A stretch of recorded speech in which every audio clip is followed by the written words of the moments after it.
Hey everyone, it's Molly, and I am going to show you today a little bit of my planner, a peek inside the custom planner that I designed for our family specifically, especially how it relates to how I plan for the layers of learning curriculum that our family uses. Hey, that's me and my family. I'm Molly Joy, and I'm here to share the things that bring us joy today. Just for reference, I have 7 kids at home.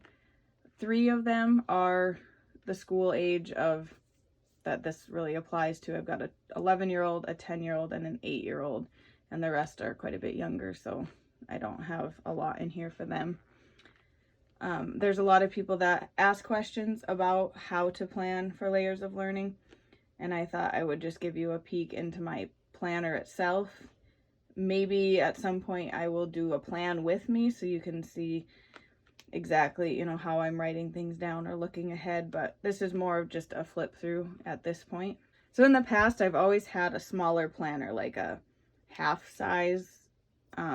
This year I felt like I was needing a little more room, so I made myself a standard 8.5 by 11 planner.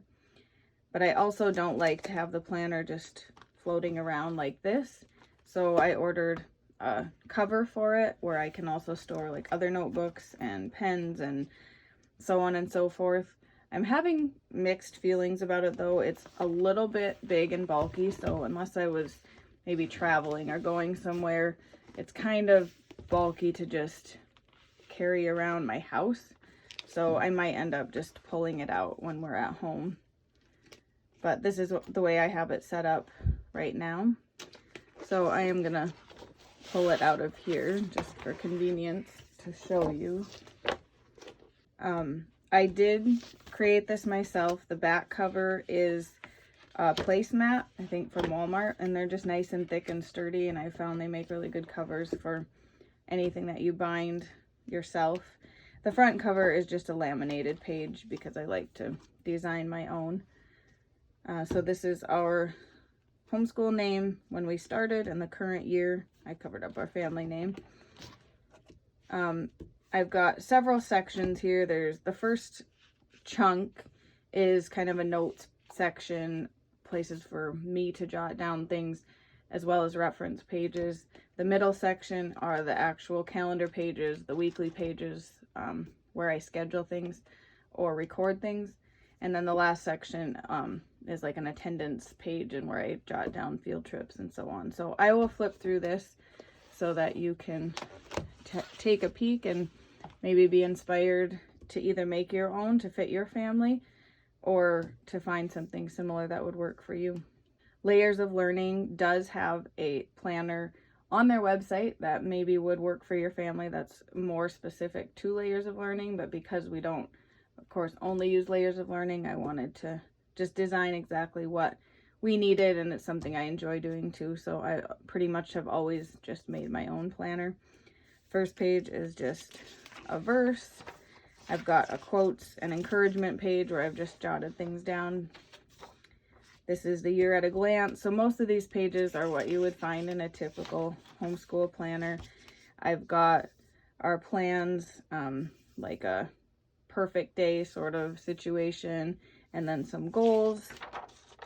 I've got resources that we are using specifically this year. Our family subjects are individual subjects for each kid.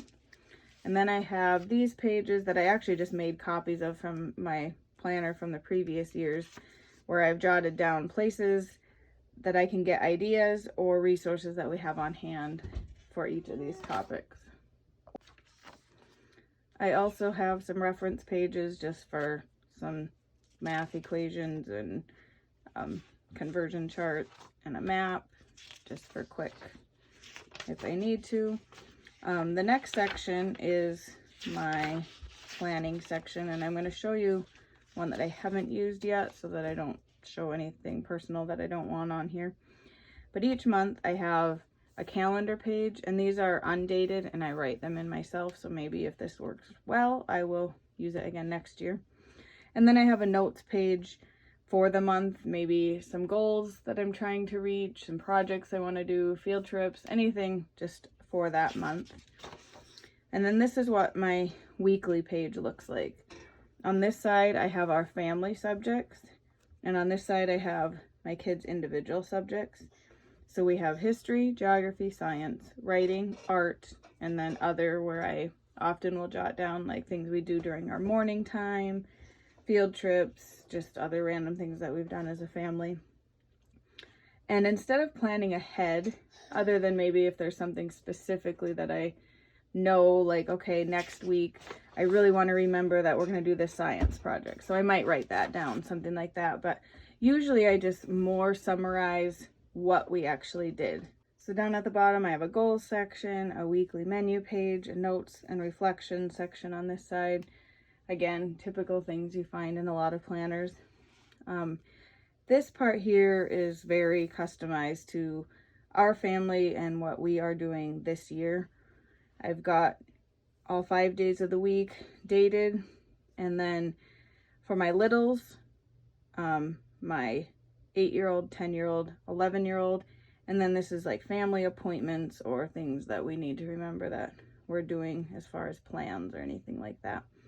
Up here, I have each day a section for spelling and vocabulary, typing, handwriting, Bible, piano, read, math, grammar, language arts, map work, Spanish. And basically, if I know that my 8-year-old did typing and map work that day, I would put a mark in each of those sections for her, and so on for each one, so that I can quickly mark off what they did of their individual subjects and at a glance know that, okay, they got everything done.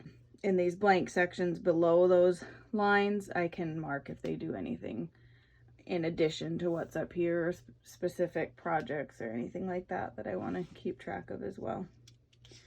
And I have a page like that for each week of the entire year. And once you get to the end of the month, I have a memories page where I thought I could print out some pictures off of my phone, jot down some special things that we did that I don't want to forget about, maybe for our family photo album later in the year.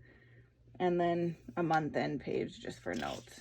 And then we go into the next month all the way through. I plan mine starting in June, and then it goes all the way to May, because we do school year round, although our summer schedule is much lighter, which I can show you a picture of a page in our summer schedule. So here is the end of June, beginning of July. I jotted a few things down that we did that week, some goals for that week or the next week, meal plans, and then I marked off what each one of my kids did, or appointments that we had, or things that we needed to remember. Then at the very back, I have an attendance page where I just mark a box on the days that we do school.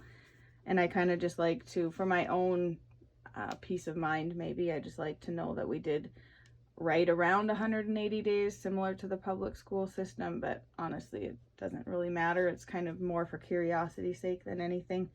And then I also jot down any field trips or like extracurricular type activities that we do in maybe a group setting. Like I jotted down swimming lessons, or if we go on a family trip and we visited somewhere special like the Grand Canyon, I would write something like that here.